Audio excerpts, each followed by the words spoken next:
Arra waan takka waliin ilaallaa waan namni keenya duubatti hafeef waan namni keenya yeroo hunda waa'ee guddinaa dubbatuuf waa'ee maaliif waliin guddifnee maaliif akkas hin taane jee dubbatuuf waliin ilaallaa hanga xumura viidiyoo keenyatti waliin tura. Warri haraaraa shaayii qabdanis kunu ni qabna. Koottaa isiniin jenna hanga xumura viidiyoo keenyatti nu waliin tura. Isinin jenna like share godhu hin dagatina. Isinin jenna gaa bunni maa dhabame akka hin jenne Oromiyaan jirru biyya bunaan jirru akkasuma يا خنون الدواء سناتي دقينيان نوري قلبي كاوا وايخي دبتشوف عربني قرقوا أمي Assalamu alaikum warahmatullahi wabarakatuh. Ashama harkafuunee hordoftoota fi kabajamtoota jaalatamtoota channel Faaya Oromoo jalatti argamtan akkam jirtu nagaa keessanii isiniin jenna. Arraan tana viidiyoo addaatiin walitti deebinee jirra. Hanga xumura sagantaa keenyatti nu waliin tura. Akkasuma warri haarawaa gara channel keenyaa dhuftan like share subscribe godhuu hin dagatina. Akkasuma gaa obboleeyyan kiyya arraan tana obboleeyyan kiyya kan Oromootiif waa xiqqisho waa dhaamuu barbaada. Hanga xumura viidiyoo keenyatti nu waliin tura. Likes godha, shares nu godha isiniin jenna gaa. Subscribes godhuu hin dagatina. Akkasuma obboleeyyan kiyya ilmaan Oromoo warri hanga ammaa gara YouTube hin dhufin akka gara YouTube dhuftan isiniif hin dhaama. Maaliif yoo jettee namni takka hanguma guddatee hanguma heddummaatee wal gargaara. Arraan tana Oromoon teenya gara YouTube ka dhuftee ni xiqqaatti. Haga lakkoosaati jechuudha. Nuti Oromoo miliyoona 60 garuu namni arraan tana gara YouTube dhufee YouTube dalagaa jiru hanga xiqqaadha. Kun maaliif ta'a? Oromoon hanga ammatti if yaani manaaba keessa jiran if beekuu dhabuu ta'uu annaan galle. Maaliif kun ta'a? Eefa namni guddatee namni bakka gahee nuti kophee dhiifnee miilan oriinaa jechuudha. Duubarra keenya gizee hunda kana waan abaarilee qaban waan hin beekan garuu kana waan ta'eef arraan tana YouTubera saba biraanii agartanii kunoo caa kana ni agartan jeeti yaada. YouTube isaa arra miliyoonaa fi meeqaa jechuudha. Oromoo yoo gaafa namni haalan hojjetee namni haalan jabaadha jee Oromoo yaadu namni ija Oromooti jee yaadu 100 takka 50 200 jira jechuudha. Kun maaliif taa xiqqeenya Oromoon biratti wanni akkanaa xiqqeenya maaliif nuti sababa bal'aadha. Miliyoona 60 Oromoon miliyoona 60 kana hunda keessaa bahuu qaba. Maaliif nuti waan namni irratti hojjetaa jiru nuti illee irratti hojjechuu qabna. Yoon beenillee namarraa fakkeenya fudhachuudha. Maaliif kana maa qofa haasa'uu osoo hin taane ifiifis hojjennee hojii saniin agarsiisuu qabna jechuudha. Arraan tana kan ormaa qofa miliyoona ta'e jennee ka ormaa dubbachuu osoo hin taane nuti keenya dhiifnee ka ormaa sanuu laallaa jechuudha. Dhaynee daawwanna ka ormaa. Amma mucaa kana qophiin isaa afeerraa ijoollee afeeraa qophii adda addaa irratti hojjete jechuudha. Wallaahi Oromoon teenya ni ilaalti. Oromoo teenya nama isa daawwatu hedduu miliyoonaraan jira jechuudha. Ammootu keenya kana hin laala waan ta'eef hin beekoni. Nama keenya daawwadhaa gaafa inni dogoggore rakkoo isaa itti himaa. Yoo inni rakkoo qabaate ati rakkoon kee bakka kana sirreeffadhu je'anii itti himaa. Ammootu wal guddisuurratti hamilee haa horannu. Waan yoo dhiisa luka wal jalaan guurina gaafa namni tokko ol guddate inni maa guddata anaatu guddataa ana nurraa hafu nama tokko duuba jedha guddisaa nama hamilee wayii qabu tokko kan beeyinillee barsiisa. Maaliif namni tokko namni ati arra tuffatu tokko boru si ol dabree bakka silaatii nan geettee yaaddu san gahuu danda'anii ol gahuu danda'a jechuudha. Kanaafuu Oromoon teenya wal tuffachurra namni tokko gaafa xiqqishoo ol guddatee nama kaanirra wooma xiqqishoo ol guddate yaani akka nama ifii guddatee miliyoonara meeqa yookaan bakka bar yaani ilmi namaa hin geenye gaheetti if ilaalaa jechuudha. Akkasitti if ilaaluun qabdan nama isinii gad jiru sanillee hin tuffatinaadha.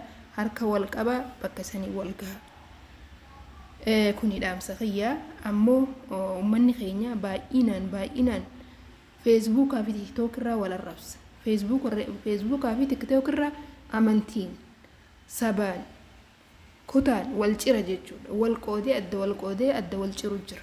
Malee waan namni faayidaaf irratti hojjetu irratti takkaa dhufanii hin hojjennu. Maaliifii waan yoon akkanaa wal arrabsuun wal tuffachuun haga yoomi nurraa hafu wanni faayidaa hin qabne kun. Feesbuukaa fi TikTok keessaa baatanii gara YouTube dhufuu qabdan. Mataan dhiisa jechuu hiyyaa miti. Feesbuukaa fi TikTok illee fayyadama. Garuu waan booda faayidaa isinii qabu, waan saba keessan fayyadu, waan isin fayyadu irratti hojjedhaa. Maaliifii namni irra TikTok irraa wal arrabsuun, Facebook irraa wal arrabsuun, achirratti waan hin taane dalaguun faayidaa isin hin qabdu. Garuu irraan tana waan takka waan saba keessaniif ta'u waan seenaa takka yoo asirratti dalagattanii hedduu takka bareedaadha isiniif illee jechuudha.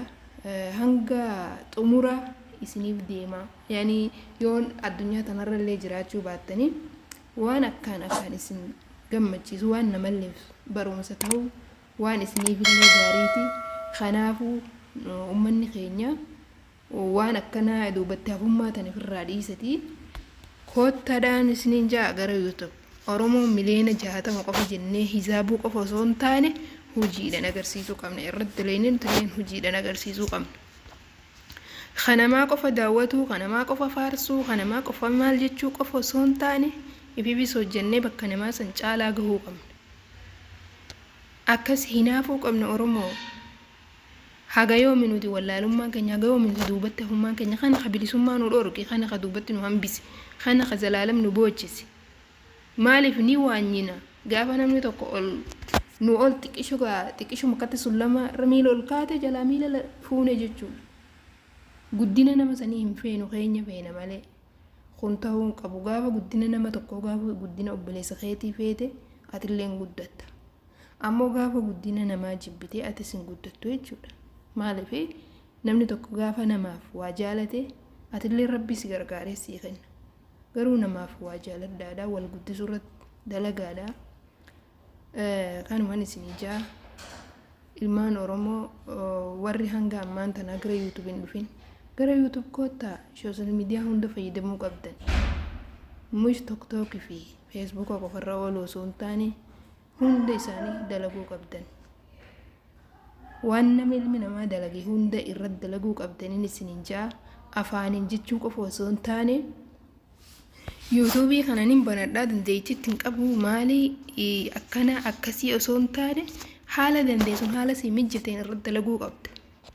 Shamarran teenya warri mana Arabaa keessa jiru, warri mana Madaam keessa jiru an dalaguu hin danda'u naaf hin mijatu yoo jettan taate haala si mijatuun dalagi.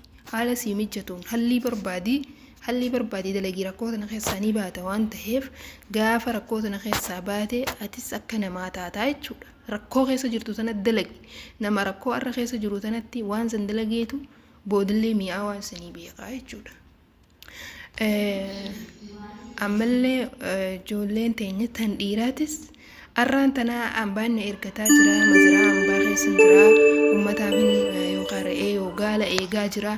Akkamittiin dalagaa hin ji'in Wama dalay dusan irraa wattaa fakkeenyaaf ijoolleen dhiiraa faan dhalaa ta'ee namni mana keessatti isin eegun jiru bilbiluma keessan harkaa qabdu wama dalay sanuu agarsiistanii wanni nuti dalaynu kanattanii viidiyoo irraa maraa hatta re'ee haa taatu hoolallee haa taatu waan fedhe hatta gaala haa taatu dalagaan teenya tana hojiin keenya kana yoo jette waan bareedaadha jechuu namni waan dalagaa ifi xiqqoo fokkattuu san keessaa bahee gaafa gudda booseenaaf si ol kaamtee wanni sun seenaadha. Kanaaf waan arraan tana yaani bilbila harkaa qabda. Wanni si barbaachisu wanni biraan jiru jechuudha. Taan guddoo boodatti dhufta. Bilbiluma harkaa qabdu kanaan akka dandeettii keetitti dalaguu qabda. Amma baay'inaan osoo namni keenya YouTube keessa baay'atee namni keenya ni guddata miliyoona ta'a garuu namni keenya hin jiru YouTube keessa. TikTok keessa yoo dhayite magaalaa TikTok keessa xuphiidha faayidaan qabu garuu irraddaan sii taphatu irra wal arrabsu irratti wal qoodu amantii wal qoodu kanaa jechuudha. Maaliif kun hafuu qaba nurra akka Oromootti kun nurra hafuu qaba irratti hojjedhaadha waan namni dalagee tanamaa faarsoo qaba osoo hin taane nutis irratti dalaguu qaba. Maaliif namni jechuudha arraan tana namni sunis nu olii miti nutis isaanis nu ol osoo hin taane akkuma keenya jechuudha. Akkasii obboleeyyiin kiyyaa arraan tana gorsa xiyyo kuni fudhatama qabaatuu baatus mee ilaalaa itti fayyadamaadha. Ani hagam barbaadu takkatti isinii dhaameetiin jira. Maaliif waan namni keenya duubatti hafeef kana osoo baay'inaan namni keenya YouTube keessa jiraatee namni keenya arraan tana akkanatti hordoftoota hin dhabu. Akkasii wal daawwachuu, wal guddisuu, wal jajjabeessuu aadaa godhadhaan isiniin jaa. Waan nu dhaggeeffattaniif galatooma. Ani Faaya Oromooti.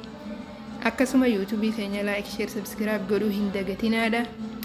Waan xumura sagantaa keenyatti nu daawwattaniif galatoomaan isiniin jaa.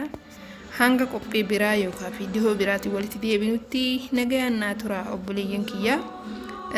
Akkasuma isiniin jaa, isiniin jaaladha, isiniin kabaja. Akkasuma gaa inshallah nuti sarraan tana arra dakana jiraannu malee takka jedhanii lama jedhanii ol kutaa waan ta'eef nuti bakka ormaa kana numa geenyaa hin yaadinaadhaan isiniin jaa. Akkasii inshallah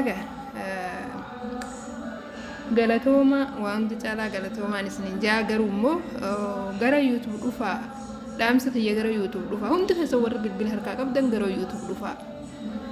Maaliifi wanni kun isin fayyaduu baatu gaaf tokko mungkin arra baroomsa sii ta'a. Yoo itti fayyadamtee arra baroomsa sii ta'a, borummoo ati waan san akka jabaattee hojjettu, akka cimtee hojjettu si godha.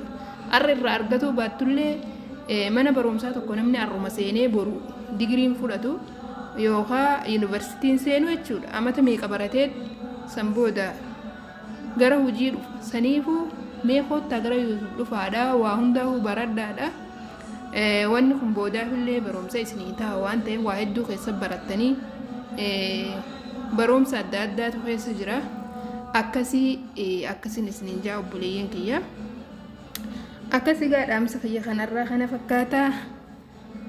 Viidiyoolee isin dheeressee na fakkaata. Hanga xumura sagantaa keenyatti waan na dhaggeeffattaniif galatooma. Nagayaan naa tura, nagayarra naa jiraadha, nagayaan naa bulaan isiniin jaa.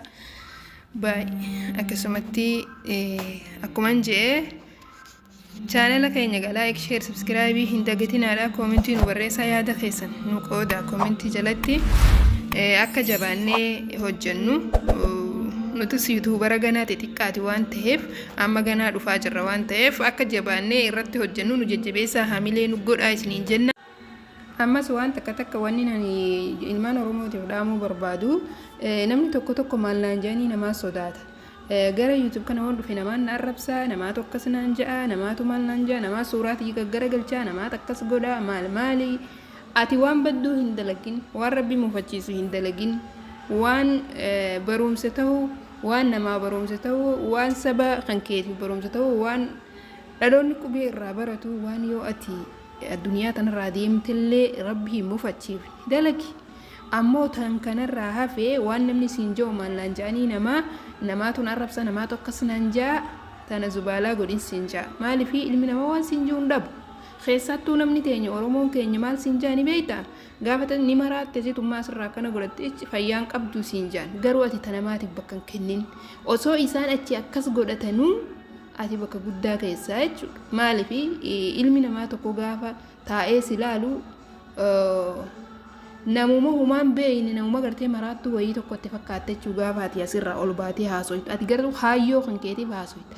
Haayyoo kan keetiif ati kana hundaa'u namni siin jee waan namni siin jee tasumaa irra hin laalin, waan namni siin jee xiqqishuma sammuu keessatti sitti hin dhagahamin. Ati kaayyoon kee kan fuula duraa sanaa ta'u, waan ganama qabattee gabbaateef sanaa ta'u, sodaa namaatiifis bakka hin kennin, waan Rabbi mufachiisu qofa hin dalagin. Ammoo ati wanni ati deemtuuf kaayyoo kan kee takkittii san qofa ilaali. Tufii namaa, gorsa namaa, yaani namni tokko kasi tuffatu jira, namni tokko ka gorsa sii kennu jira, ka gorsa sii kenne galatoonfadhu, kan si tuffate boruun tuffatama. Nama tokko kasi arrabsee ka gartee ati maal asirraa akkana godhattaa kasiin jedhu bakka hin kenniniif jechuudha. Akkuma nama hin beeknetti jala allisi. Arra wallaalaa tahii bira dabri. Boruu gaafa ati nama beekaa taate inni sun waan jedhu ni ilaaltaa jechuudha.